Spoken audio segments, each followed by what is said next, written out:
আজকে দুর্দান্ত একদম মিষ্টি চাল কুমড়োর রেসিপি নিয়ে এসেছি।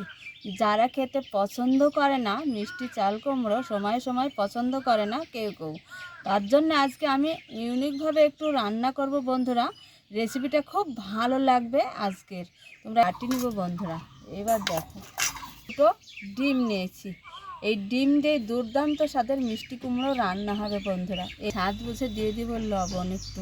ডিমটাকে খুব সুন্দর করে একটু ফেটিয়ে নেব। এইখানে ভেঙে রাখা ডিমটা একটু আমি ভেজে নেব আগে। বন্ধুরা ডিমটা ভেজে নিয়েছি, এবার উল্টিয়ে দিব একটু। এইভাবে ছোট ছোট করে টুকরো করে কেটে নিই। সুন্দর করে ভেজে নিয়েছি, ডিমটা তুলে নিব। এবার কেটে রাখা একটু পেঁয়াজ, ঝাঁচা মরিচ ভেজে নিব আগে। দিয়ে দেবো পরিমাণ মতো হলুদ, সামান্য একটু আদা বাটা আর একটু পাঁচফোড়ন, জিরে, সব রকম মশলা বেটে নিয়েছি। আগে আমি বাটা মশলাটা দিয়ে দেব।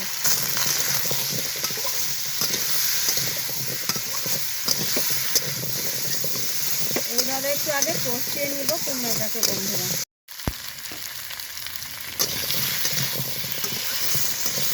এই কুমড়োটাকে সব কিছু মশলার সঙ্গে আগে খুব ভালোভাবে কষিয়ে নিতে হবে, তবে একটু জল দিয়ে বন্ধুরা আগে কষিয়ে নেব খুব ভালোভাবে। যত ভালোভাবে কষানো হবে তত খেতে ভালো লাগবে। ভালোভাবে সবজিটাকে কষিয়ে নিয়েছি। এইখানে একটু আলু দিলেও খুব ভালো লাগে। আমি আলু ছাড়াই আজকে ডিম দিয়ে রান্না করবো। তো দেখো খুব সুন্দরভাবে কষানো হয়েছে, খুব তাড়াতাড়ি সেদ্ধ হয়ে যায় মিষ্টি কুমড়োটা বন্ধুরা।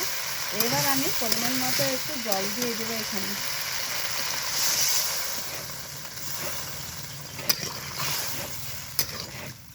এবার 5 থেকে 6 মিনিটের জন্য ঢাকা দিয়ে একটু রান্না করে নিব।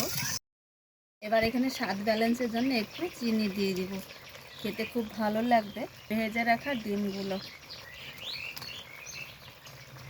একটু রান্না করবে বন্ধুরা, খেতে কিন্তু দুর্দান্ত স্বাদ হয়।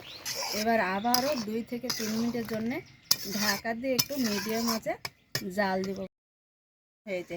আর যে যে মশলাগুলো আমি বেটে দিয়েছি, একদম স্বাদের মশলাটা বেটে দিয়েছি। এইখানে আর অন্য কোনো মশলার দরকার হবে না বন্ধুরা, বেশ দারুণ একটা স্বাদ হয়েছে। তো বন্ধুরা দেখো, এরকমভাবে যদি কুমড়ো রেসিপি রান্না করা যায়, এক থালা ভাত কিংবা গরম গরম ধোয়াঠা রুটি সবাই কিন্তু চেয়ে চেয়ে খেয়ে নেবে বন্ধুরা। এতটা লোভনীয় হয়, এতটা স্বাদ, খেতে কিন্তু দুর্দান্ত হয়েছে। স্বাদটা জবর ছিল বন্ধুরা। আর রেসিপিটা দেখো, শুধু দেখা মাত্রই কিন্তু সবাই খেতে চাইবে এইভাবে একটু রান্না করলে বন্ধুরা। এতটা সুন্দর লাগে, স্বাদটা খুব ভালো হয়েছে। আর মশলাটা একটু ভালোভাবে। তো দেখো, আজকের রেসিপি এই পর্যন্ত বন্ধুরা। যেখানেই থাকো ভালো থাকো, সুস্থ থাকো। রেসিপি যদি ভালো লাগে অবশ্যই একটা লাইক আর একটা কমেন্ট আর বন্ধুদের। তাহলে রেসিপি শেষ করছি, পরবর্তী রেসিপি নিয়ে তোমাদের সঙ্গে দেখা হচ্ছে।